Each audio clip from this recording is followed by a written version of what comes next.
Speaking of Iltutmish, it is said that if Kutubuddin Aibak laid the foundation stone of Delhi Sultanate, then it was Iltutmish who had really consolidated and who had made a lot of contribution in expanding and in administering the Sultanate in a peaceful way. So he was the real founder of the Delhi Sultanate. He was from Ilbari tribe and he was the slave to Kutubuddin Aibak, and later impressed by his administrative and by his military skills, Kutubuddin Aibak married his daughter to him.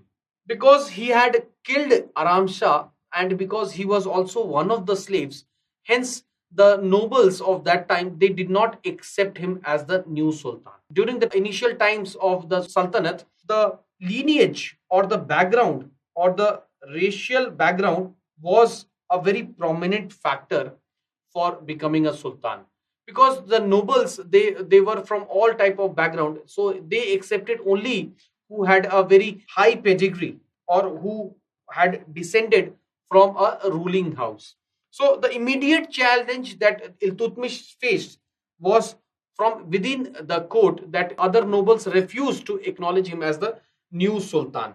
And what did he do? What did he do? He raised another regiment of loyalists who were answerable only to him, that is Corps of 40. Corps of 40, Turke-il Chahalgani. Again, the number 40, do not get dismayed, do not be confused that it comprised of 40 slave nobles, but it is merely indicative. And Corps of 40 was a body of slave nobles who were loyal to the king, who were completely answerable, and they enjoyed a lot of power. And gradually, over a period of time, the Chahalgani Turks, the members of the Corps of 40, they became kingmakers in administrative affairs.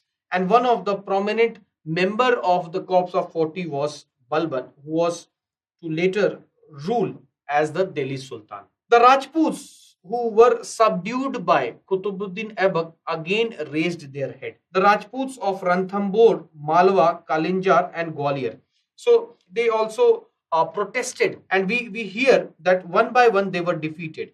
In fact, there is a famous incident of the raging of plundering of the Ujjain Mahakal temple. So the Ujjain Mahakal temple, which had a vast treasure because of donations over the century, it was plundered and it was brought to the ground. After this, he tackled two of the nobles. Tazuddin Yalduz had defeated Kubacha and was now in the very close vicinity in Punjab region. So Iltutmish personally progressed against him with a large army and he defeated him in the battle. Again, the battle coincidentally is the Battle of Tarai. And after this, Yaldoz was killed. After this, he settled the issue of Nasiruddin Kubacha, and Kubacha was expelled from Uch and Multan. By tackling these two generals who were equals of Kutubuddin Aibak, Iltutmish had delinked the Delhi Sultanate from the politics of Central Asia. And by doing so, he played a very important role in stabilizing the polity, because we know that the very root of the very seed of Turkish invasion in India was initially determined by what was happening in Central Asia. And even Mahmud Ghazni or Muhammad Ghori, one of the prominent reasons for their foray into the Indian land was to mobilize resource to enrich their capital, to raise a large army. And now, after Kutubuddin Aibak, Iltutmish was also falling in the same line in believing that now their future was not in Central Asia but in India. Again, Bengal was a Achilles heel. That had been the problem for all the sultans or for any ruling house in stationed in Delhi to capture or to control far-fetched land of Bengal and Bihar, because between Delhi and Bengal Bihar region was the Gangetic Plains, which was intersected by a number of rivers of Ganga and its tributaries, which limited means of communication. So even if the Sultan or any ruler of Delhi would march to punish, it would take a lot of time, allowing the rebel to consolidate or even to flee. And all the circumstances, it happened that the moment the Sultan or the ruler returned to the capital, again the rebel would recapture the land. So Bengal was niggling problem. It was a problem, and it also exposed the limitations of Turkish administration, that they were unable to capture, to consolidate their vast, far-flung areas. Something that was tackled by Alauddin Khilji. We will understand that how Alauddin Khilji was able to maintain a fair degree of control over vast areas. So after Ali Mardan Khan, who acknowledged the suzerainty of Qutbuddin Aibak and promised to pay an annual tribute, his successor Iwaz Khan assumed the title of Ghiyasuddin and declared himself to be independent of Delhi Sultanate. Iltutmish was furious to hear this, and he sent a large army under his son, who punished. But again, the moment Nasiruddin returned, Ghiyasuddin was able to. He was able to assume his control. So finally, it was Iltutmish who had to go and punish. Another, in fact, the biggest of the threat that Iltutmish was facing was that of Mongols, Chinggis Khan. Chinggis Khan, who was loitering in the northwestern frontier, pursuing the Khwarezm prince Jamaluddin. He had captured Kabul. He had, in fact, even captured as far as Peshawar. Jamaluddin, the Khwarezm prince, he sought refuge in the court of Iltutmish, and Iltutmish did not want to take a chance with Genghis Khan, who already was very notorious, and he had a history of plundering all the defeated states. So he very politely turned down the request of Jamaluddin, telling him that the climate, the weather of Delhi would not suit him. And Chinggis Khan, after waiting for a long, he did not cross. So historians only contemplate, had Chinggis Khan crossed and run into Delhi, what would have been the fate of India? Because his army captured, it plundered like a pack of wolves. It captured like a wave of ocean which defeats, which submerges everything that comes in its way. So Iltutmish had played a very important role despite all the challenges that he was facing. He had very tactically and very bravely consolidated the empire. So, speaking of consolidation and administration, he was also a very able administrator. He established his areas. He not only conquered, but he now consolidated major parts of Rajputana, Central India, Doab region in Ganga Yamuna.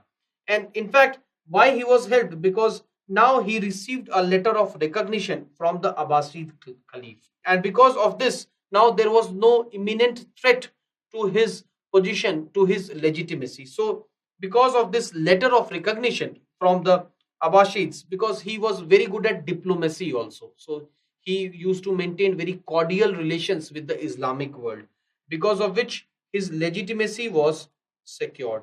He is the first Delhi Sultan who began the practice of issuing orders. In fact, Jahandari means a king who rules according to his goodwill, who is not dictated by religious theologians, ulemas. So he was a person who began the tradition. He began the system, because many felt that Delhi Sultanate was a theocratic state, a state in which Islamic beliefs, is in which Shariat law, in which the ulemas would have the final say. But defeating all their intentions, he began the practice of issuing state laws, which were written in Persian language. Again, the tendency of the Turkish rulers to be seen as protege of Persian Renaissance, to be seen as patrons of Persian literature, Persian culture, a culture which symbolized the climax of the Islamic world. Disappointment of the ulemas, Iltutmish was laying the foundation of a secular administration. So, because of his policies, Delhi Sultanate was not a theocratic state. He had tactfully raised a band of followers known as Corps 40, a cadre of slaves. Again, the number 40 was not a permanent number, but generally when it was formed, it had 40 members, and it was loyal to the sovereign. And gradually they emerged as kingmakers. They emerged as, because they were close to the kings, so they emerged as very influential. And one of the prominent Chehalgani member was Balban.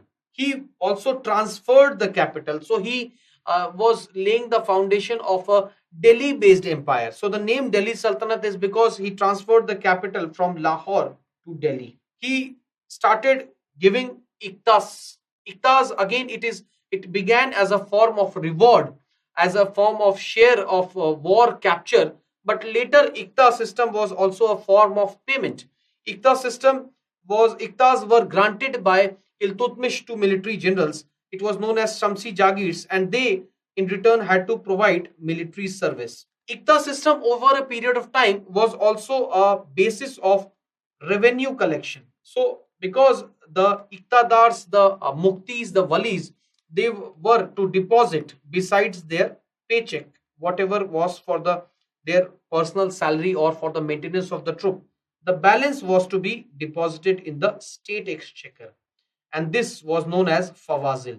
So over a period of time, we see that this non-hereditary system, because the iktas which were granted to the military general was not to be held by them in perpetuity, but it was only on the basis of the whims and fancies of the issuing authority, the monarch, the sultan. So it over a period of time emerged as the basis of Jagirdari system under the Mughals, emerged as a very prominent way of revenue collection, especially in far-flung areas. He reorganized the agricultural and financial departments. He started paying more attention to mobilizing of resources and also towards the development of agriculture.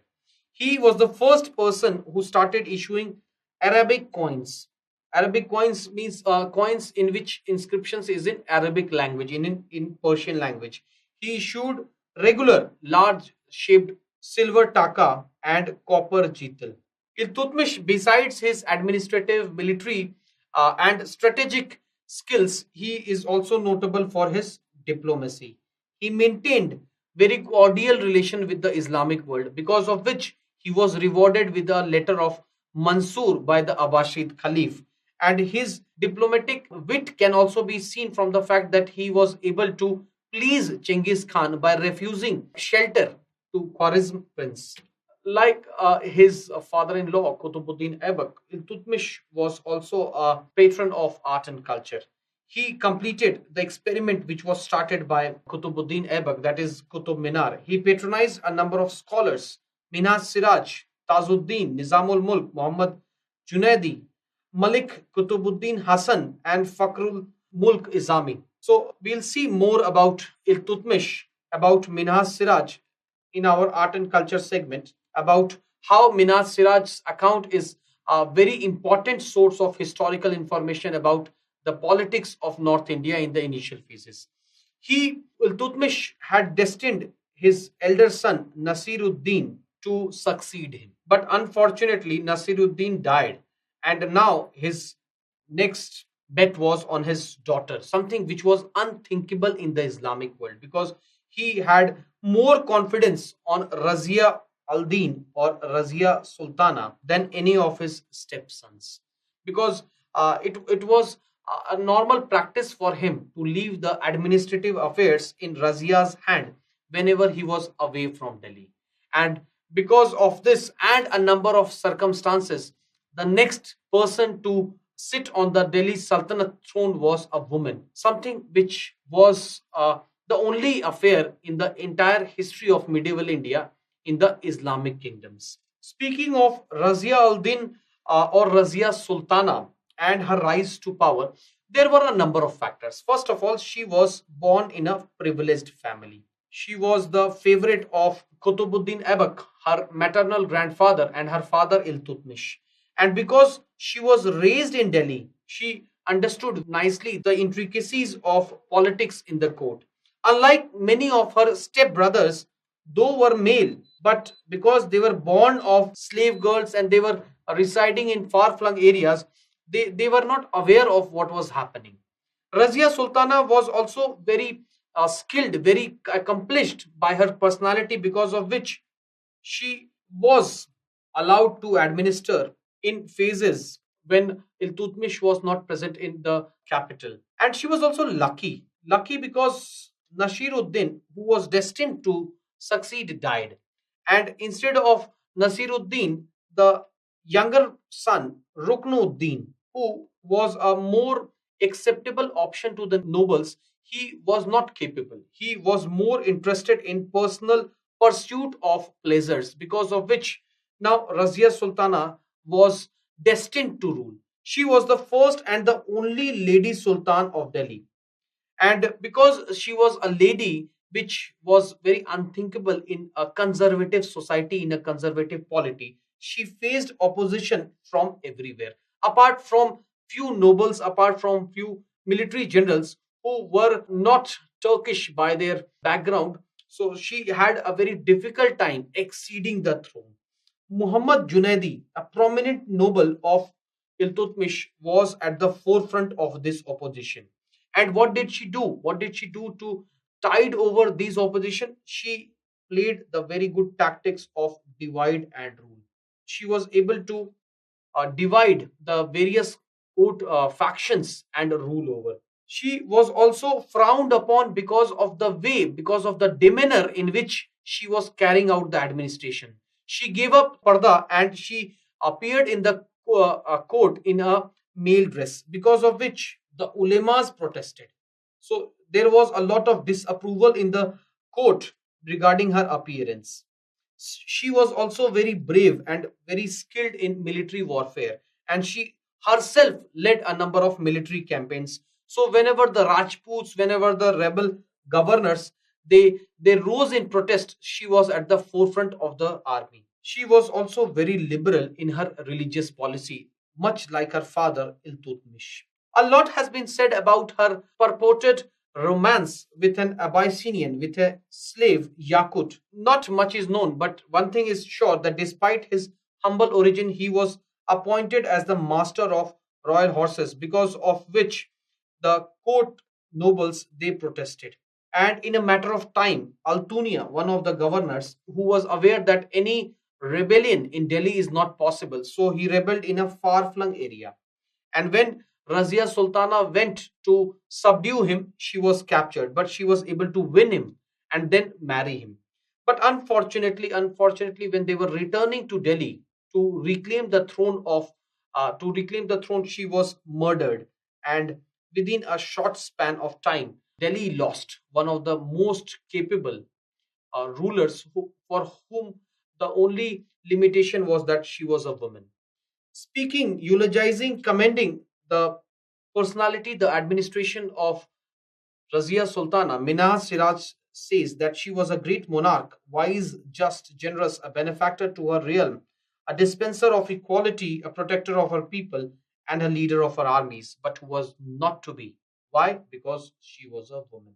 After Razia Sultana, Delhi politics, it witnessed again the volatilities because a number of successors came, and because they were not capable, and hence the Turkish nobles were able to play foul. So what we see after Razia Sultana, for a long time, for the next 26 years till the accession of Balban, the history of the Delhi Sultanate is a history of intricacies. It is a history of controversies and of kingmakers who installed puppet sultans who were not capable by personality or by their orientation, and because of which not much is known about this 20-25 years. We will focus now on the next important ruler, who is known as a man who ruled by his fist, a person who, despite being a slave, he tried to impress upon the people with the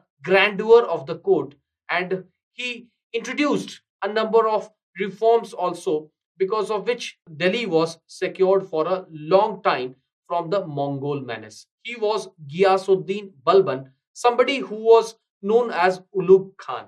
Ulugh Khan or Balban was a slave. He he became the member of Corps of 40, but he was identified by Iltutmish because of his superior organizing skills, his superior military generalship. He remained as the Naib, the de facto ruler, to the Sultan for a long time. And because he was very capable, but from a humble origin, the other nobles at the court they were jealous of him. So much so that once they were successful in evicting him, in kicking him out from his position by poisoning the ears of the Sultan. And a new regent, Imaduddin Rehan. Imaduddin Rehan, again an Indian Muslim, became a regent for a brief 13-14 months. Balban was aware of the greatest setback, of the greatest limitation for him, that was his humble origin. At a time when origin, or at a time when racial background was all that was required to be the claimant to the throne. So he peacefully retired and he began to make preparations. He began to win his oppositions to his side. All the people who opposed his rise, he started winning them and also eliminating some of the refractors. Gradually, over a period of time, Nasiruddin Mahmud, he was aware of the increasing influence and he reinstated Balban to the throne. After his death, Balban became the Sultan. Some even say that Balban poisoned him. And Balban, because he himself was a Ilbari Turk, he laid the foundation of a dynasty which was known as the Ilbari dynasty. Balban was last of the great slaves to rule over the Delhi Sultanate. But his accession to the throne in 1266 was not without challenges and difficulties. Because he was a slave, the Chahalgani Turks, the other members of Corps of 40, they were jealous and they refused to acknowledge him as the new Sultan. What was Balban's response? Balban was very stern in dealing with all the oppositions to his throne. Balban either won them over or got them killed. So his policy was of eviction or integration. The Rajputs, again, whenever a weak sultan was there, they were able to claw their way back and win over their territories. So the Rajputs were also emerging, they were raising their hood and they were threatening even the Delhi throne. And the biggest threat was that of Mongols. In fact, we will see that during the various phases of the Sultanate, the Mongol menace emerges, and the each of the Delhi sultans they tackled the menace in their own ways. So, because he had to tackle over the challenges of the Rajputs, an external great menace in the form of Mongols was raging, and also he had to secure his position. He had to legitimize his position, not only among the nobles who saw him as just another slave, but also among the people for whom a ruler should receive a sanction, or a ruler should have a high descent. So, amidst all these challenges, Balban gave a unique approach to kingship. In fact, it was Balban who defined how a sultan should conduct his affairs, recognizing very well the challenges which he was facing.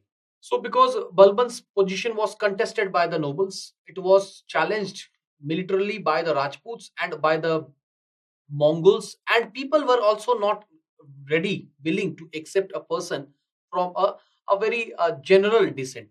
So, Balban, taking note of all this, made distinct efforts to stabilize his position. First of all, he claimed himself to be the descent of a mythical Iranian hero, Afrasiab. So, he created this myth because history is not only about facts, it is also about myths and genealogies. And it is said generally that the ruler, the conqueror, the winner generally is over periods of time, over all the courses of history, they have knit a number of myths to suit to commend them. So he also emphasized on his royal origin and spread the word that he was the descent of a Iranian hero, because Iran or Persia was the cradle of Islamic civilization. So because of which anybody who is descent from Persia was seen to be high born. So he claimed himself to be high born. He was the first to define the theory of kingship, and he emphasized on power and prestige. Power, he was a despot. So his despotism can be seen from the fact that he was not willing to share power. He emphasized on centralization of power. He ruled through a policy of blood and iron. So all the rebels, all the refractors, they were punished very severely. So punishment and elimination of rebels and refractors. So anybody who challenged his position was was eliminated. So he was eliminated. In fact, it is said that even his cousin Sher Khan was poisoned because he saw in Sher Khan a threat. And because it was not about power also, it was about prestige. The prestige of a person who is seen to be cultured, a person who is high born, a person who emphasizes on racial exclusivity. So, in terms of prestige, he designed his court in the Persian style, and he came out with new court etiquettes also. It is said that whenever he used to go out, then four people, four swordsmen with raised swords used to accompany him, and there was a chhatra also. So, if people saw this, then they were to see him with a lot of awe also.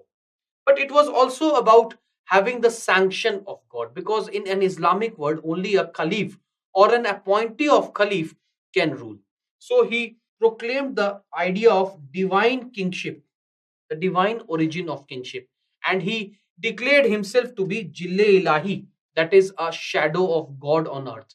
He said that it is only by God's will, goodwill, that a person is chosen to rule over people.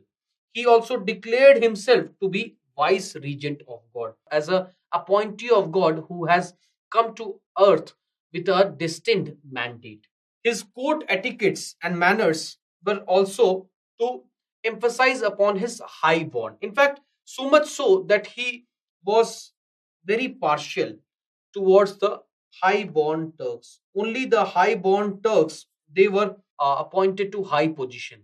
Ziauddin Burni, who also emphasized on preserving the racial superiority of Turks, say that he used to get enraged by the sight of a non-Turks. In fact, there is an incident also. Once a Brahmin trader you came to meet him, and he was very affluent, and he denied attendance to him. He was a despot to the core. He was a despot who said that kingship knows no kinship. And this he told to his son, Bugra Khan, that a king, a real leader, a sultan, does not share power with anyone. Because of which he wanted to be in control of everything. He had a elaborate spy department, espionage department, which kept him informed of the activities of everyone, in fact, even his own son. But he also knew that at the same time, to win the support of the people, he has to be seen as just and fair. He emphasized on equitable justice, and everybody was treated in the same light.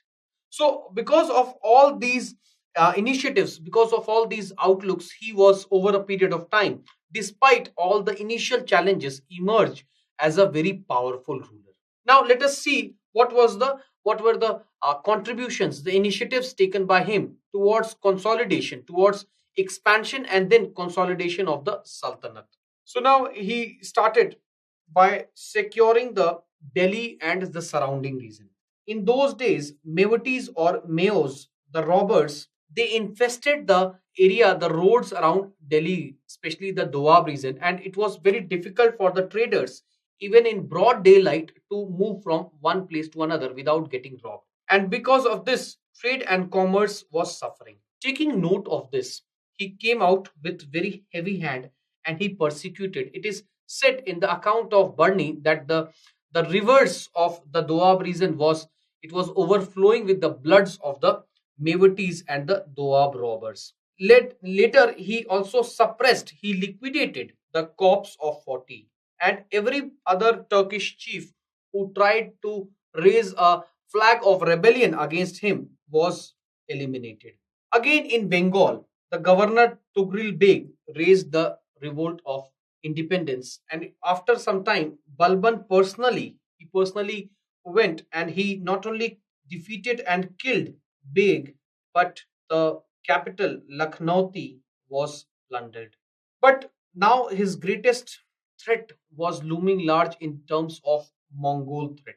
To deal with the Mongol menace, to deal with the Mongol challenge, he followed a policy of diplomacy and force. First of all, he built a well organized army and he pensioned off all the old and incapable rulers. Only the capable ones were there, and so as to ensure that the Mongols do not cross Beas River. He abandoned the policy of conquest and he stayed put in Delhi so as to secure it personally. He also built a new line of forts between Delhi and the northwest frontier and also repaired the old forts at Tabarhind, Sunam, and Samana. So these are the old forts. And he appointed able men. It is mentioned that Khwajas were appointed at the frontier province. Besides this, he also maintained good diplomatic relations with Halaku Khan of Iran, the, the descendant of Chinggis Khan. And he sent diplomatic feelers to Halaku Khan and also received his embassy with great honor. So, because of all this, he was largely successful. He was largely successful in insulating the Sultanate from the Mongol invasion. After securing it from all the threat, he also paid a lot of attention in consolidating and reorganizing the Sultanate. He, in fact, was the first person to create a dedicated military department that is known as Diwani Ars. Now, the head of Diwani Ars, that is Arz-A Mamalik, was not the supreme commander of the army, but he was a mere person who was responsible for recruitment and payment of the soldiers. So Balban was aware that for any large empire to continue to survive, a very efficient, a very large army is required. He also was a despot who wanted to have the control of all the events that was taking place in his empire, and because of which he established a vast system of espionage. And even his son Bugra Khan, he was also not left untouched, and his activities were also under the scanner of these spies.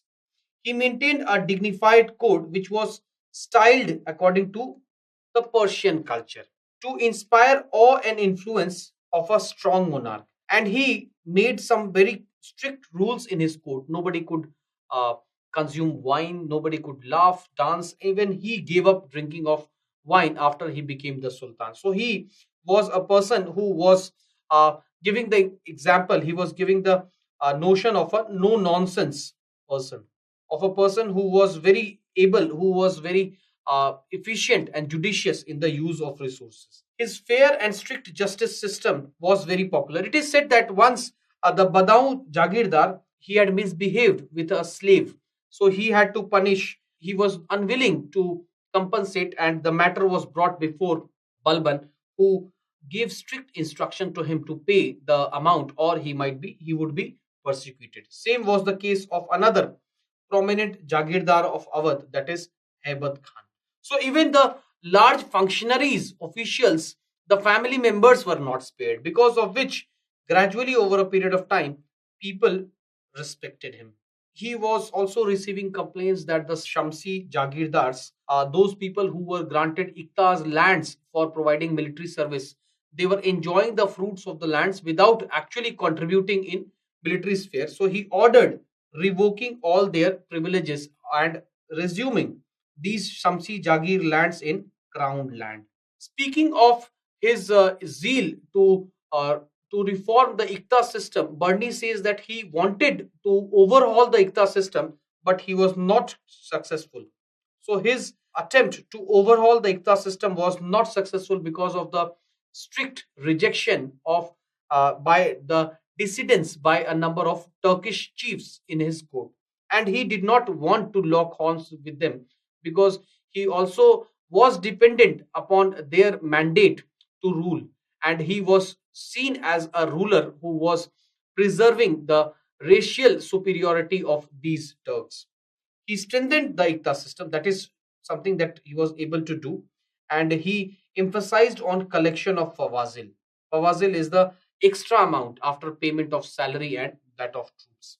In terms of art and culture, we do not know much about his contribution apart from the ostentatious display of wealth in his court, styled along the Persian ways. But he patronized Amir Khusro, the parrot of India, who was also a prominent quotation during the time of Alauddin Khilji and Amir Hassan. Persian calendars. So again, we see a lot of emulation is going on. So he emulated Persian ways again to emphasize upon his royal descent. So Persian calendar, Persian festival of Nowruz was introduced by him, and again to create a feeling that he was from Persia.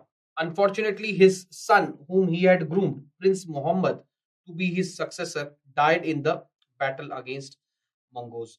Uh, he died in 1286-87, and he nominated his another grandson, Kai Khosrow, to be the next sultan. But he was overlooked, and Kaikubad, we hear that Kaikubad was more known for his patronage of music, so he was placed on the throne. So after Balban, his successors were not capable, because of which finally Jalaluddin Khilji, the governor of Samana, he killed the Sultan, and by a military coup in 1290 he laid the foundation of the next important dynasty, that is the Khilji dynasty. So the second Ilbari dynasty came to an end within 3 years of the death of Balban. And that was the problem, that at a time, despite all the emphasis on racial superiority, at the end, it was all dependent upon the personality of the Sultan. If the Sultan was weak, there was a number of fissiparis, there were a number of disintegrative forces, both outside and within the Sultanate, which could easily fall apart the Sultanate. Next, in the next section, we'll be focusing upon the Khiljis and the Tughlaqs, and we'll be seeing how the Khiljis and the Tughlaqs made a long lasting legacy and their contribution in the field of agricultural and marketing reform.